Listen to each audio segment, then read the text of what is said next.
Salut les amis, j'espère que vous allez bien. On est sur cette deuxième semaine d'aventure au Japon. Ça y est, j'ai commencé l'école et on va pas se mentir les amis, 3 heures où on vous parle en full japonais. C'est quelque chose d'assez particulier quand même. C'est pas un film, c'est pas un animé, c'est vraiment quelque chose où c'est que c'est de la répétition, où c'est qu'on vous dit des mots. Parfois vous comprenez pas très bien, parfois vous passez complètement à côté du truc, parfois ils vous répètent souvent pour que vous arriviez à assimiler. L'avantage, on va dire, c'est que je savais déjà les hiragana et les katakana, donc ça m'a vachement aidé pour comprendre, on va dire, la plupart des choses qui étaient écrites. Parce que là, vous commencez, en fait, là, je suis dans une classe vraiment novice. Mais, d'après ce que j'ai compris, pas si novice que ça, parce qu'on a passé même pas quelques jours sur les hiragana, alors que certains, sur les 3 mois, janvier, février et mars, du coup, de cette année, y étaient passés à peu près 1 voire 2 semaines. Donc, je sais pas si... s'il y a certaines vitesses ou s'ils voient qu'il y a d'autres personnes qui assimilent mieux. C'est vrai que nous, on est avec beaucoup de Chinois, donc ils savent en fait la plupart de ces signes. C'est assez rapproché des leurs et du coup, c'est vrai qu'ils ont une meilleure facilité pour ça. Mais soi-disant que pour la grammaire et tout ce qu'il y a à côté, c'est plus compliqué pour eux. Bon, pour l'instant, sur la première semaine, ça va, un peu de panique sur certains endroits, mais je vous dis, il vous met quand même à l'aise, il vous explique. Pour l'instant, j'ai eu 2 professeurs, donc un homme, je peux pas... Franchement, pour l'instant, je peux même pas vous dire leur nom, j'ai complètement zappé. Mais ils sont franchement très sympas, ils vous mettent à l'aise, il n'y a pas de pression, vous voyez que vous n'êtes pas tout seul à pas comprendre.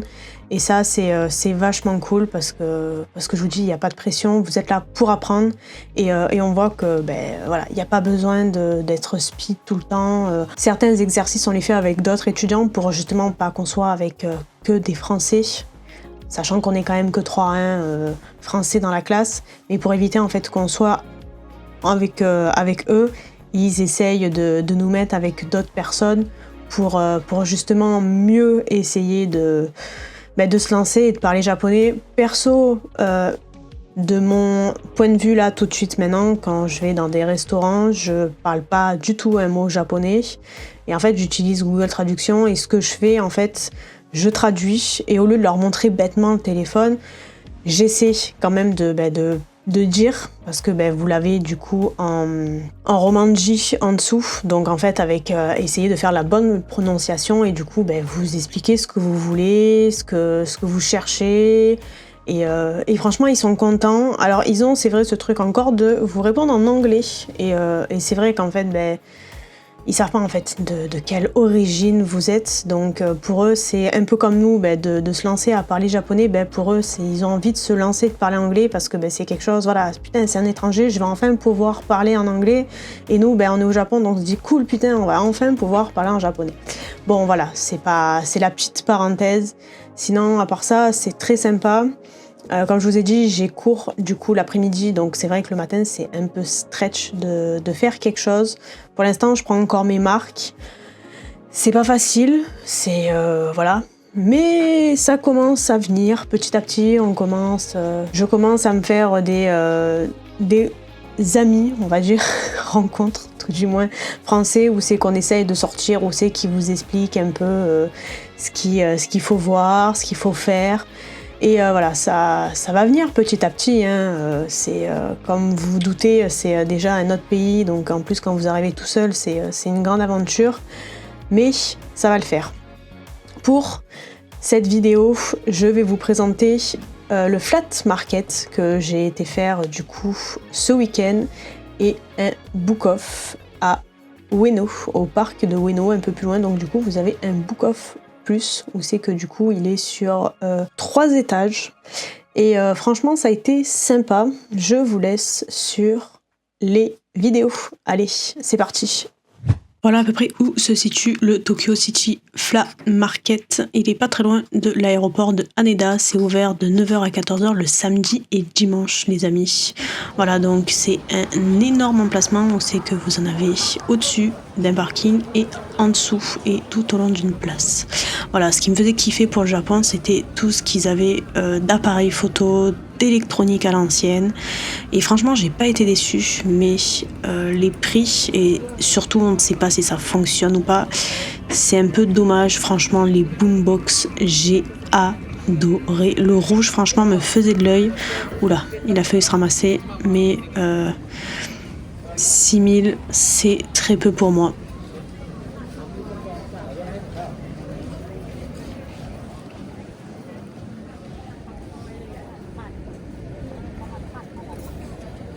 Vaisselle japonaise à l'ancienne. J'ai adoré sa voiture. Du coup, je lui ai dit, elle aussi, grand délire, elle a fallu qu'elle arrive et qu'elle me dise hi en mode américain, mais non, je suis française. Voilà, vous avez énormément de produits en fait que vous avez aux machines à pince. Et je trouve que les prix, pareil, ça pique un peu. Alors, ce qui est cool, c'est que si vous avez la flemme de les choper, la plupart, voilà, vous les trouvez ici. Et ça vous évite de mettre des 1000 et des 100 dans les pinces.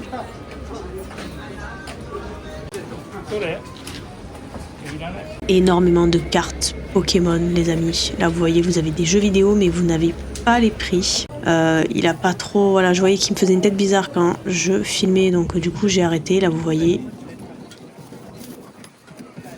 800 yens les figurines, c'est très correct. Vous avez énormément du choix. Alors comme je vous ai dit, je suis arrivée assez en retard, donc il a fallu que je trace rapidement pour tout faire. Ah ouais, alors là, c'était une tuerie. C'est une armure de samouraï, franchement, j'ai adoré. Alors... Dans ce flat market, vous avez énormément de vêtements, les amis. Franchement, il y a eu plus de vêtements que de jeux vidéo et de figurines. Ça m'a un peu déçue. Alors, j'y suis allée le samedi. Peut-être que le dimanche, c'est autre chose. Je sais pas. J'essaierai une prochaine fois un dimanche. Mais de ce qu'on m'avait vendu, en fait, sur les réseaux sociaux, je trouvais ça un peu... presque une friperie ou marché aux puces ouais, qu'un vide-grenier au sens large. On part ensuite sur le parc de Ueno, les amis.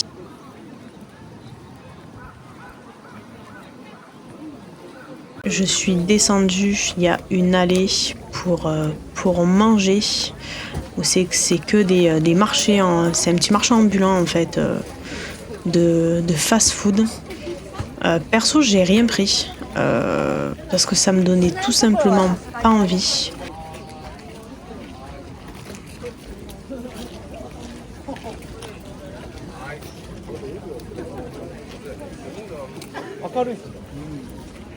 Là, vous avez le temple qui est en face.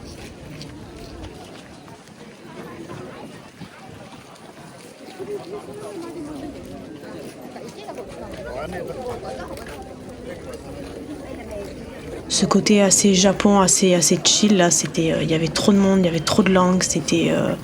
on se marchait pas spécialement dessus parce que c'est quand même assez... voilà, c'est assez espacé. C'est quelque chose quand vous sortez en fait des grands quartiers de Tokyo, vous les voyez plus.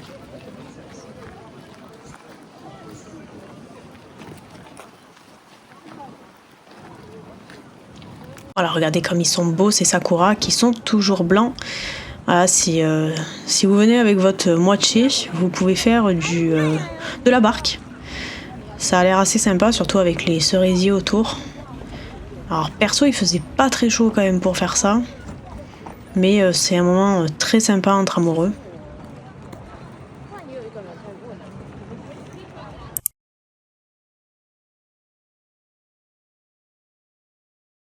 Voilà, j'ai enfin trouvé des sakura roses, les amis. Ça a été très très dur. Je voulais quand même faire un parc où c'est que je pouvais trouver des sakura parce que où c'est que j'habite, il n'y en a pas. Allez, on continue avec le Book of Plus qui est du 2e au 4e étage. Donc il fait jeux vidéo, figurines, vêtements de seconde main, mais moi ce qui m'intéressait et je pense qui vous intéresse le plus, après dites-moi dans les commentaires s'il y a d'autres choses qui vous intéressent, peut-être comme les vêtements. Je trouve que c'est des marques et que c'est pas excessivement cher. Après voilà, faut juste les laver et puis après ça dépend si ça vous plaît ou pas de mettre de la seconde main, c'est toujours pareil.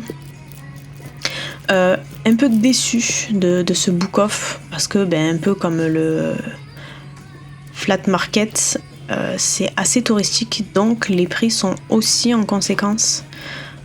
Des jeux qui sont très communs sont même pas à 100 yens, donc je trouvais ça un peu abusé. Là normalement c'est censé être un bac un peu fourre-tout, et en fait non, il y a rien à 100 ou 200 yens quoi, vous voyez, c'est directement 300 yens.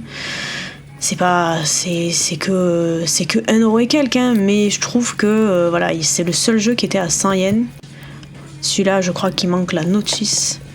Pareil pour celui-là. Le Wii Fit, il y en a 300 millions, il est à 460 et encore, c'est hors taxe que je suis en train de vous dire. Parce qu'il y a les taxes juste en dessous.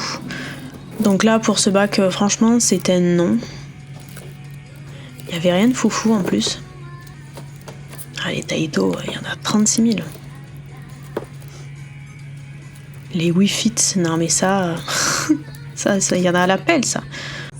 Allez, on part sur la partie PlayStation 4 et PlayStation 5 les amis.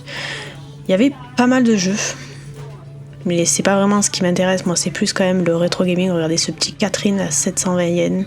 Pareil, pour ceux qui ont mis 720 yens, je pense qu'on peut essayer de les choper à 500 yens les amis. Voilà, c'est le challenge que je me fixe. Je sais qu'ils sont là, à la limite. Ghost Trick aussi, 2500 yens les amis. Je trouvais ça abusé. Valkyrie Profile, 9000 yens, c'est très intéressant. Le Fire Emblem, très intéressant. Le Clock Tower, 900 yens. Je le trouvais assez intéressant. Et après, vous partez sur d'innombrables jeux, pareil. Où c'est que, en fait, c'est intéressant là, oui, si vous êtes sur place.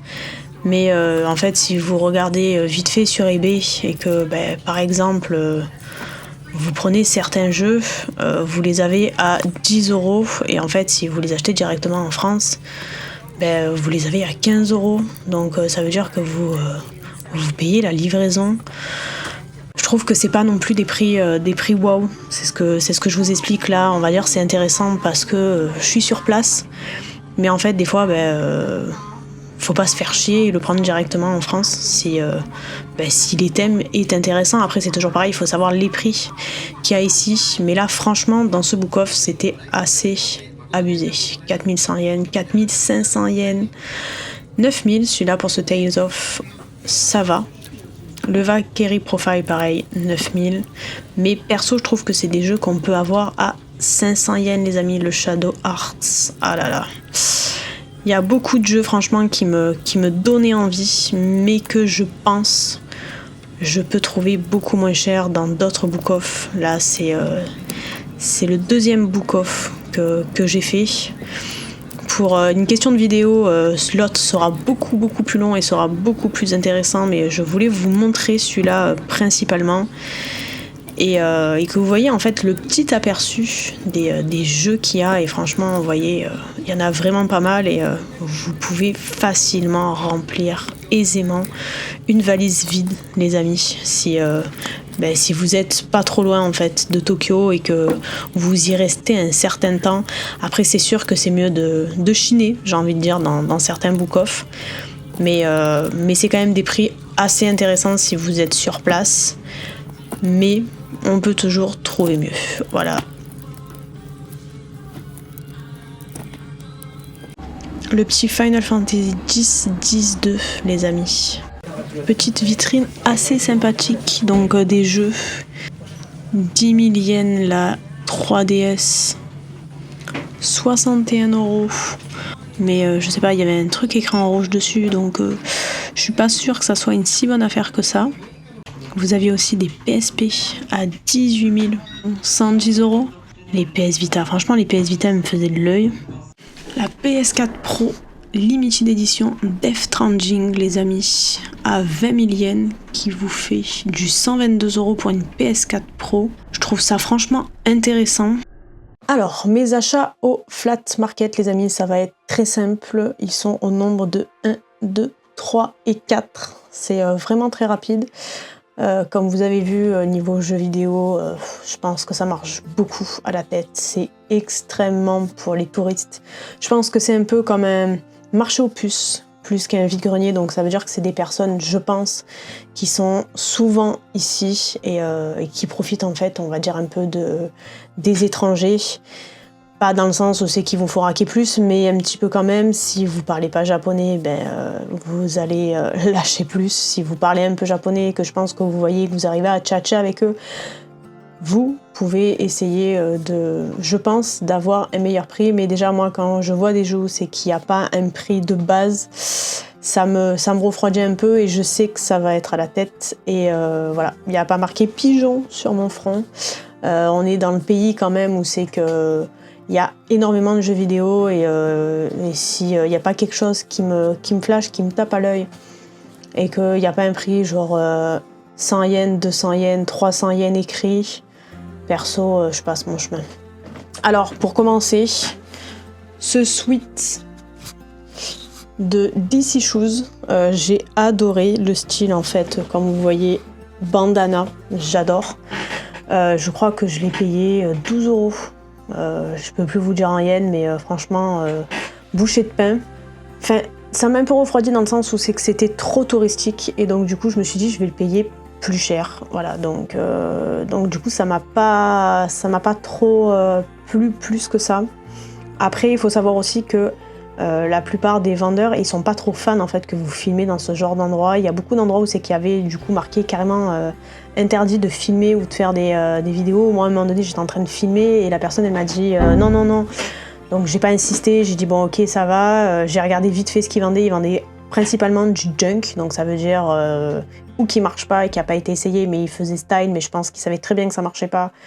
À des prix des fois où c'est que vous trouvez en fait au prix qui fonctionne, donc que ce soit des Game Boy, des PSP, la Game Boy l'écran il était complètement cramé, non c'était grave abusé, il y avait en plus que des touristes qui étaient du coup devant son stand, donc je dis c'est même pas la peine, en plus on pouvait même pas filmer, donc je laisse même pas un yen sur ce stand. Ensuite j'ai trouvé une petite personne qui vendait des guides de jeu, parce que vous savez qu'ici les guides de jeu il y en a énormément les amis, et c'est ça que je trouve extrêmement bien, c'est que avec le peu de japonais que je pense et que j'espère acquérir sur ces mois à venir, comprendre plus ou moins, essayer de traduire au moins, comprendre ça sera peut-être une autre histoire. Et je suis tombée, alors il est dans un pas très bel état, mais pour 100 yens j'ai trouvé du coup ce Pokémon Rubis et Saphir. Donc le guide, vous voyez, il a quand même assez morflé, mais je le trouve très sympa parce qu'il est de la couleur Rubis et Saphir. Donc pour la Game Boy Advance. Et il est hyper chouette. Alors, il vous montre carrément en fait...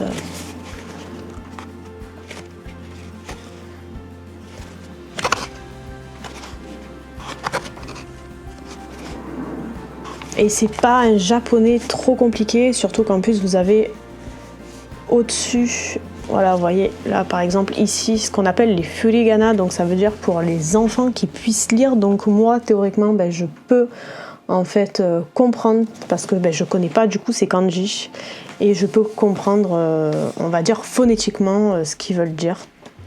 Donc ça c'est super, vous voyez la grotte.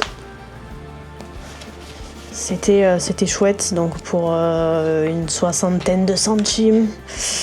Franchement, voilà, fallait pas en demander plus. J'ai choisi aussi un deuxième qui m'ont fait au même prix du coup. Voilà, le guide de New Super Mario Bros sur la DS. Franchement, un classique. Pareil pour 100 yens, donc à peu près 60 centimes. Franchement, c'était le seul plaisir que j'ai eu en fait de ce flat market, sachant qu'il me fallait à peu près 1 heure pour y aller, que je me suis trompée de métro ou train, je sais pas comment vous appelez ça. Et du coup il a fallu que je retourne sur mes pas et que je marche ensuite 30 minutes. Enfin, ça a été un grand moment de solitude, je sais pas, je me suis complètement paumée dans cet itinéraire du train. Mais bon, c'est pas grave, hein, ça m'a fait voir d'autres paysages. Mais ouais, du coup je suis arrivée, j'étais quand même un peu fanée. Et je pense que je me suis fait un peu voilà, dans ce sens-là, c'est pour ça que je vous dis, quand vous avez la tête de touriste et que vous ne parlez pas spécialement super bien japonais, j'ai pris du coup une petite cartouche Game Boy Color Dragon Quest Monster. Et celle-là par contre je l'ai payée 300 yens, donc je trouve ça excessivement cher pour une petite cartouche comme ça. C'est 1,84€. Alors vous allez me dire non mais ça va, mais bon c'est quand même le genre de jeu qui est très connu ici, donc il y en a énormément.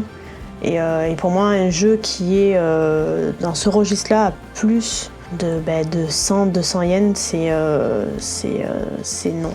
Et du coup pour terminer, je me suis pris dans le fameux Book Off le Clock Tower 2 sur PlayStation les amis. Donc je trouvais que à 990 yens, parce que c'est toujours pareil, il faut bien regarder en bas avec la taxe. Je sais pas pourquoi d'ailleurs ils l'écrivent pas dessus directement comme chez nous en France, mais bon, ça c'est un autre débat. Il est vachement clean quand même, hein.